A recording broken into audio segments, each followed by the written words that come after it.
자, 오늘 말씀을 전하도록 하겠습니다. 내가 마시려는 잔이라는 제목으로 우리가 말씀을 생각해 보았으면 좋겠습니다. 자, 첫 번째로 예루살렘으로의 길입니다. 예수님께서는 이제 예루살렘으로 올라가시려고 합니다. 자, 말씀을 보도록 할까요? 17절 말씀. 예수께서 예루살렘으로 올라가려 하실 때 12 제자를 따로 데리시고 길에서 이르시되 라고 말씀하고 있습니다. 이 17절 말씀 내에서도 우리가 많은 것들을 생각해 볼 수가 있겠죠. 바로 예수님께서 이제 무엇을 결심하셨어요? 죽기로 결심하신 것과 마찬가지라는 것입니다. 참 사람의 일생은 시작을 하여서 끝날 때까지 쉽고 또한 평범한 삶은 없는 것 같습니다. 어제 같은 경우에는 우리는 한 아기를 만났었습니다. 그 아기는 어떤 사람이었습니까? 모든 정사를 메웠으며 기묘자, 모사자였습니다. 뿐만 아니라 전능하신 아버지였습니다. 그 아기는 어디서 태어났습니까? 한 구유 안에서 가장 낮은 곳에서 태어난 그 아기를 우리는 어제 아기이면서 왕으로서의 예수님을 우리는 아련하였습니다. 그 아기가 태어나서 오랜 세월 30년가량을 살아가면서 그 부모의 사랑과 또한 주위에 있는 많은 사람들의 사랑을 받았을 거라고 생각을 합니다. 뿐만 아니라 많은 친구들도 만났겠죠.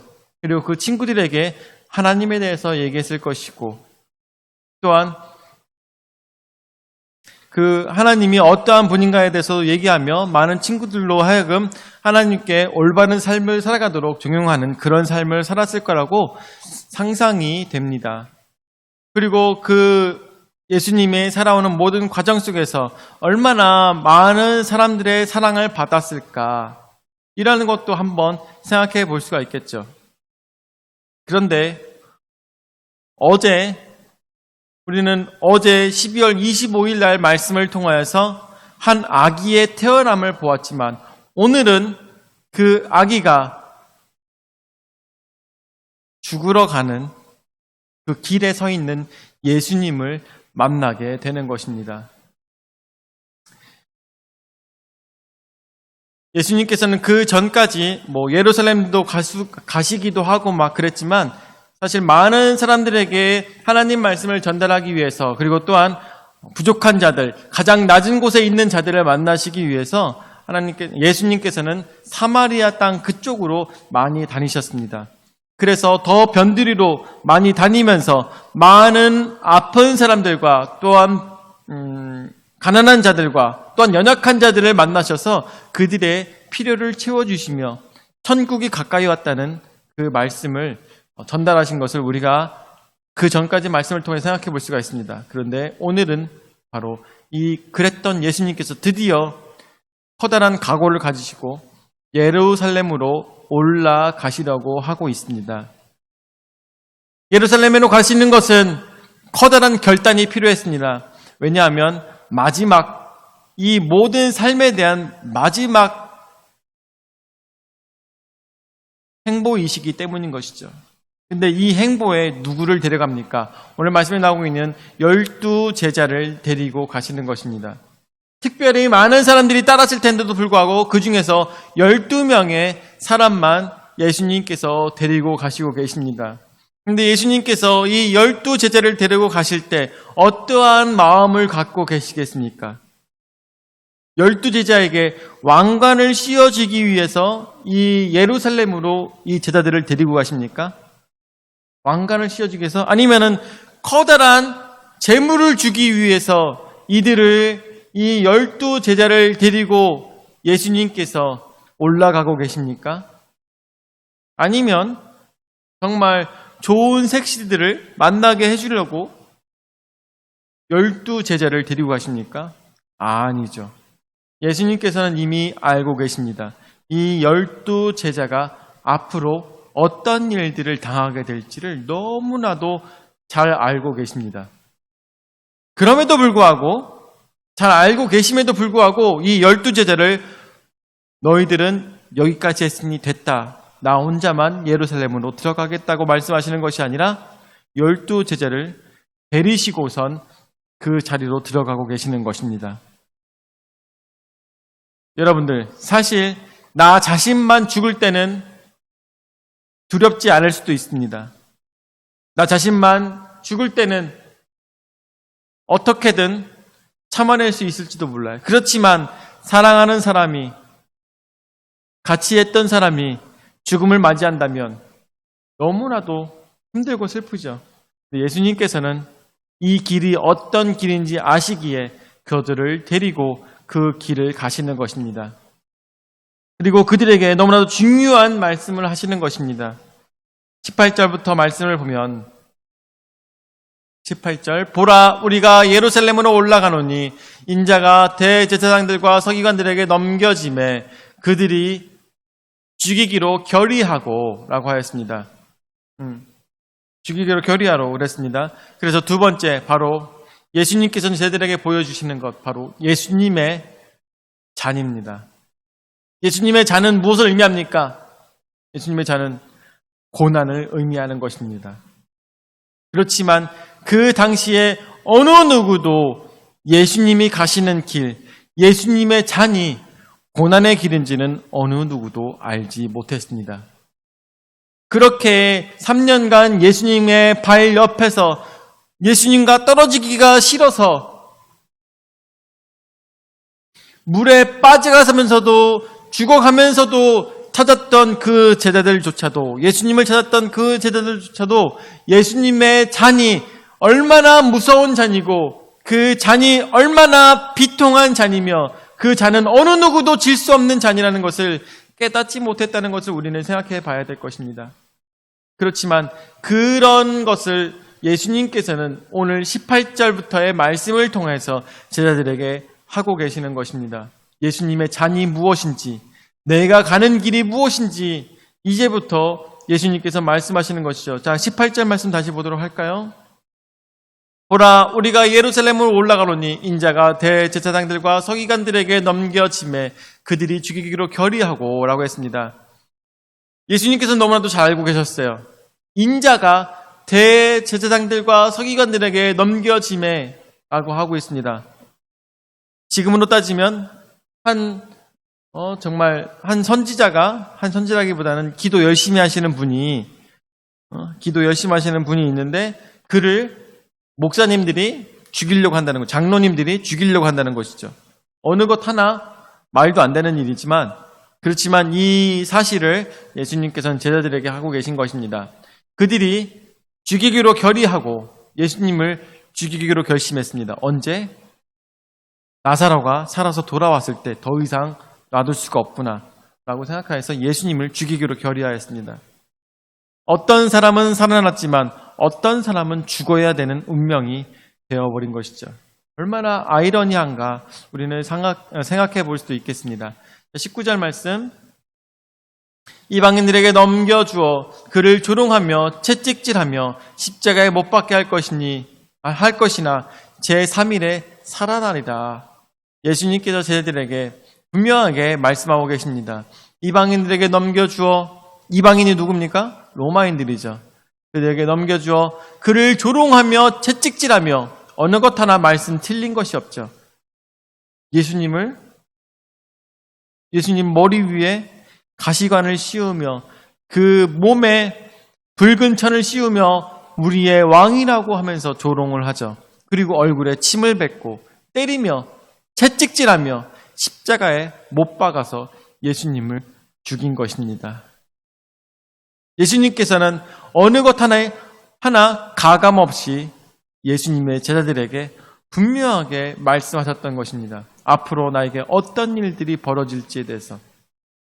그리고 가장 중요한 것, 못 박히게 될 것이나 제3일에 살아나리라는 그 말에 제자들은 무슨 생각을 했을까 저는 생각이 듭니다. 제3일에 살아나리라는 말에 제자들이 어떻게 생각했을까? 이제까지 예수님께서 거짓말은 하신 적이 없는데, 이제까지 예수님께서 틀린 말은 하신 적이 없는데 가끔 보면 알아들을 수 없는 말씀을 하시니까 이것도 무슨 상징적인 말씀인가? 이것도 어떤 비유적인 말씀인가? 아마 제자들이 그렇게 생각했을지도 모릅니다. 그래서 아마 그 말을 어떻게 생각하면 흘려들을 수도 있고, 어떤 제자는 그 말씀을 굉장히 마음 깊이 박아 넣는 그런 제자도 있었을지도 모릅니다. 어쨌든 그 속에서 예수님께서는 이 모든 것들, 앞으로 자신의 잔이 어떤 잔인지에 대해서 제자들에게 온전히 말씀하여 주셨다는 것을 우리는 생각해 볼 수가 있는 것입니다. 결국 이거는 어떻게 보면 제자들에게 하는 경고예요, 경고. 내가 이렇게 될 텐데 나를 따라오려느냐? 라는 경고나 마찬가지인 것을 우리가 생각해 볼 수가 있겠죠. 예수님께서 말씀하십니다. 우리에게 뭐라고 말씀하시느냐? 네가 이제까지 나를 통해서, 나의 삶을 통해서, 또한 나와 함께 동행함으로 인해서 영광을 보았느냐? 하지만 이제 나는 고통을 당하게 될 것이고, 나는 이제 사람들로 하여금 외면당하게 될 것이고, 또한 너는 나의 제자로서 너도 고통과 외면과 모든 어려움들을 함께 나누게 될진데 너는 나와 함께 예루살렘에 가려느냐? 라고 예수님께서 물어보시는 것과 차이가 없다는 것을 우리가 생각해 볼 수가 있는 것이죠. 20절 말씀. 그때 세베대의 아들의 어머니가 그 아들들을 데리고 예수께 와서 절하며 무엇을 구하니? 21절. 예수께서 이르시되 무엇을 원하느냐? 이르되 나의 두 아들을 주의 나라에서 하나는 주의 우편에 하나는 주의 좌편에 앉게 명하소서라고 했습니다. 여기서 나오고 있는 세베대의 아들은 야고보와 요한입니다. 예수님의 제자 야고보와 요한. 그때 어머니도 함께 계셨던 것 같아요. 예루살렘으로 올라가는 그 길에 세베대의 아들 야고보와 요한의 어머니까지 같이 계셨던 것 같습니다. 그런데 그 두 아들을 예수님께 내밀며 그들로 하여금 이제 예루살렘에 올라가시면 그 좌편에, 그 우편에 우리 아들들을 좀 세워주시기 바랍니다. 라고 얘기했어요. 아직까지도 무엇을 생각합니까? 아직까지도 무엇을 생각해요? 이제 예루살렘에 올라가시면 이제 레볼루션이구나. 이제 싹 다 갈아엎으시는 것이구나. 이제 드디어 왕권을 찬탈하시는구나. 라고 생각하게 되었던 것입니다. 그래서 어머니가 지금이구나. 지금 이때구나. 하면서 자기의 자식들을 내밉니다. 예루살렘에 가셨을 때 우리 아들들이 좌우에 설 수 있도록 함께하여 주시옵소서라고 예수님께 엄마가 무슨 마음으로? 진정 자녀들을 사랑하는 마음으로 그 아들들을 예수님께 내밀었습니다. 그런데 예수님께서 생각하지 못했던 말씀을 하십니다. 21절에 예수께서 이르시되 무엇을 원하느냐? 이르되 나의 두 아들을 주의 나라에서 하나는 주의 우편에 하나는 주의 좌편에 앉게 명하소서. 22절 예수께서 대답하여 이르시되 너희는 너희가 구하는 것을 알지 못하는도다. 내가 마시려는 잔을 너희가 마실 수 있느냐? 그들이 말하되 할 수 있나이다. 라고 이야기하고 있습니다. 예수님께서 이르시되 너희는 너희가 구하는 것을 알지 못하는구나. 내 좌편에 내 우편에 선다는 것은 무엇을 의미하겠습니까? 어떻게 보면 같이 십자가에 못 박히는 것을 이야기하는 것이겠죠. 예수님께서 십자가에 못 박히실 때 세 명이 같이 예수님과 함께 양쪽에 두 명이 못에 박히게 되었습니다. 그런데 그곳에서 어쩌면 5명이 박히게 됐을지도 모르죠. 만약에 이 말씀대로라면 너희가 나에게 구하는 것을 알지 못하는도다. 내가 마시려는 잔을 너희가 마실 수 있느냐? 예수님께서 말씀하시는 잔은 무엇입니까? 나의 고통과 나의 죽음과 나의 이 모든 어려움을 너희가 함께 할 수 있느냐라고 말씀하실 때 그들이 말하되 할 수 있나이다 라고 야고보와 요한은 대답을 하였습니다. 이 말은 제가 생각했을 때 어떻게 보면 서원으로서 하나님께 들린 것은 아닐까 생각이 듭니다. 서원으로서 그들은 진정 예수님께서 가시는자 하는 것을 진정으로 알지 못했습니다. 그렇지만 입으로 시인하였죠. 그러므로 인하여서 그들은 예수님께서 십자가 달려 돌아가시고 난 다음에 가장 먼저 야고보는 예수님과 함께 그 길을 가게 되었고, 요한은 맨 나중까지 살았다고 합니다. 거기서 한번 말씀을 보도록 할까요? 사도행전 12장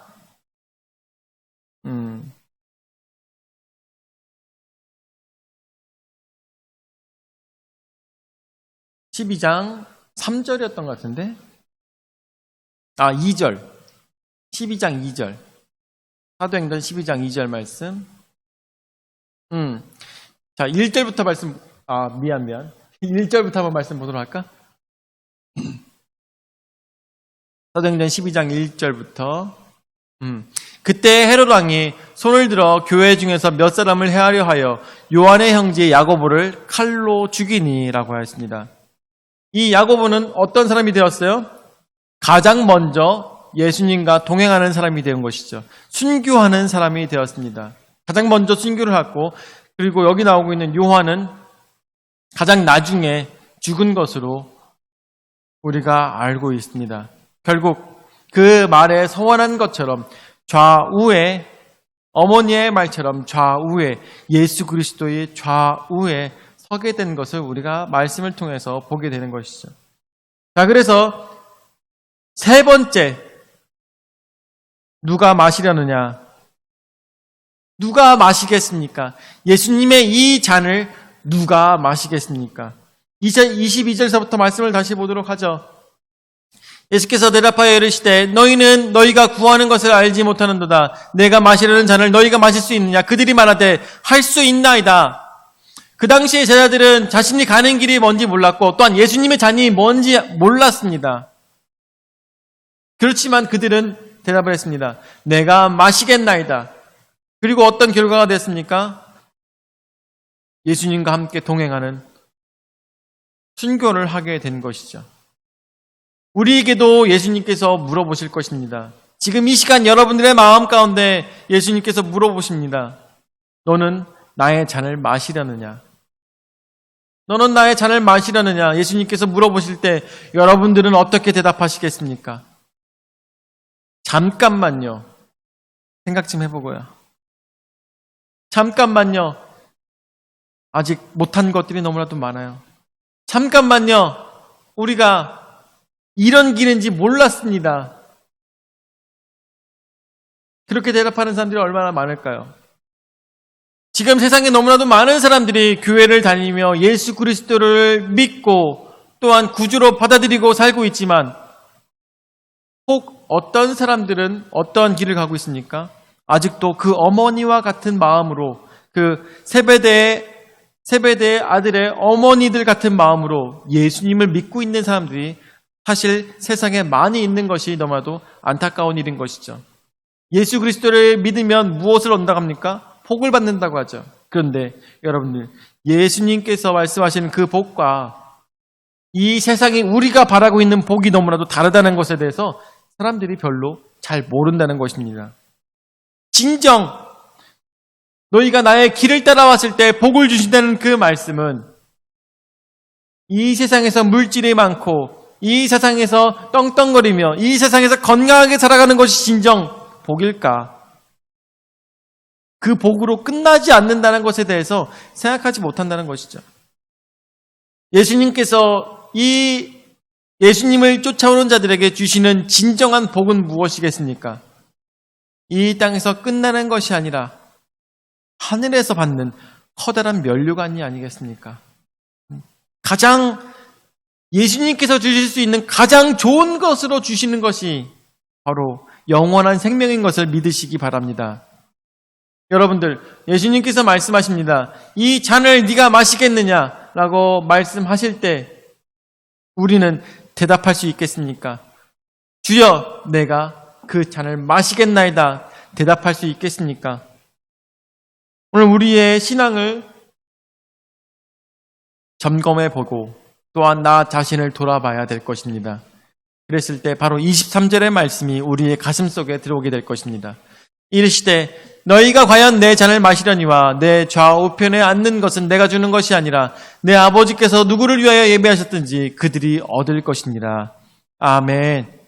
여러분들, 예수님의 잔을 마시길 원하십니까? 어떤 사람은 그 잔을 한 모금만 맛보고 우웩하면서 도망가는 사람들도 있어요. 어떤 사람들은 그 잔을 보고 보기만 해도 무서워서 그 잔을 들 수 있는 용기가 없는 자들이 많습니다. 어떻게 보면 그럴 때 예수님께서 옆에서 쳐다보신다면 어떠한 표정으로 우리를 바라보고 계실까 이런 생각이 듭니다. 오늘 제자들에게 예수님께서 말씀하시는 제자들에게 예루살렘으로 올라가는 그 길에서 예수님께서는 제자들에게 이 모든 말씀을 하실 때에 대해서 표정이 어떠셨을까에 대해서 참고서라고 해야 되나? 책에 써 있더라고요. 거기서 보니까 원어적 표현으로 보면 예수님께서는 안타까운 표정으로 제자들을 바라보시면서 내 잔을 마시려느냐라고 말씀하셨다고 합니다. 예수님께서도 아시는 것이죠. 인간으로서 너무나도 힘들다는 것. 인간으로서 받아들이기 너무나도 힘들다는 것을 아시는 것입니다. 그럼에도 불구하고 예수님께서는 제자들로 하여금 무엇을 원하셨겠습니까? 어느 누구도 한 명도 빠짐없이 다 이 길을 가기를 원하셨을 것입니다. 예수님께서 물어보십니다. 혜선아, 네가 내 잔을 마시려느냐? 지혜야, 네가 내 잔을 마시려느냐? 지혜가 2명이니까 또 지혜야, 너는 내 잔을 마시려느냐라고 예수님께서 물어보십니다. 그럴 때 우리는 대답할 것입니다. 예, 제가 마시겠나이다. 그 잔이 예수님께서 듣고 싶으셨을 것 같아요. 세베대 아들들의 야고보와 요한에게서 그 잔이 아무리 쓰다 하더라도, 그 잔이 아무리 먹기 힘들다 하더라도 우리가 그 잔을 받아서 먹겠나이다. 그 잔을 받겠나이다 라고 하기를 원하실 것입니다. 예수님께서도 우리에게 그것을 원하실 것입니다. 내 가는 길이 힘들고 어렵다 할지라도, 죽음에 이르는 길이라 할지라도 그것을 두려워하지 않고 너는 영생의 잔을 마시겠느냐? 여러분들에게 물어보실 것입니다. 오늘 시간 이 말씀을 듣는 여러분들 모두가 함께 우리의 신앙을 다시 되돌아보시기 바랍니다. 주님께서 물어보십니다. 우리의 가정에, 나의 삶 속에 예수님께서 물어보십니다. 너는 이 나의 잔을 마시겠느냐? 내가 죽으러 가는 이 길에 너는 동참하겠느냐? 그리하면 너에게 영원한 생명이, 영생이, 하나님의 나라가 너에게 있을 것이다. 그런데 그것은 어떻게? 하늘 아버지께서 예비하셨고 또한 그것을 받아들이고 믿고 진정으로 그 잔을 마시는 자에게 하늘 아버지께서 주신다는 것을 말씀하고 계시는 것입니다. 말씀을 마무리시면서 우리가 함께 나의 신앙을 돌아보시면서 나는 진정 예수님을 쫓아가는 이 길이 영광의 길만 쫓아가고 있는지 아니면 고난의 길도 함께 쫓아가고 있는지 우리 신앙을 돌아보시면서 주여 나도 그 쓴 잔을 마시겠나이다. 이러한 죽을 각오의 마음을 가지시고 오늘 함께 예루살렘으로 올라가시기를 예수 이름으로 축원을 드립니다. 아멘. 사랑의 주님 은하 선할 감사를 드립니다. 오늘 예수 그리스도의 탄생과 함께 예수 그리스도의 죽을 각오 그 모습을 저희가 생각해 봅니다. 주여, 예수님께서 예루살렘으로 올라가시는 그 길은 너무나도 힘들고 어렵고 또한 가슴이 찢어지며 심장이 멈춰버릴 것 같은 그런 두려움의 길이었던 것을 우리는 생각해 보게 됩니다. 주여, 우리도 그 길이 무슨 길인지 알면서 주의 길을 따라가겠사오니 그 잔을 나에게 돌려주시고 나도 주의 잔을 마시고 주의 길에 함께 영원한 길로 갈 수 있도록 인도하여 주시옵소서. 나의 친구, 나의 사랑 되시는 예수 그리스도를 끝까지 쫓아가겠사오니 주여, 주의 나라에 나를 왼쪽과 오른쪽에 앉혀 주시옵소서. 우리 모두가 주의 옆자리에 앉기를 원하오니 주여, 우리 모두 함께 천국에서 만났을 때 어느 한 명 빠지지 않고 함께 만나도록 주여 역사하여 주시옵소서. 감사를 드리며 사랑이 많으신 예수님의 이름으로 기도드립니다. 아멘.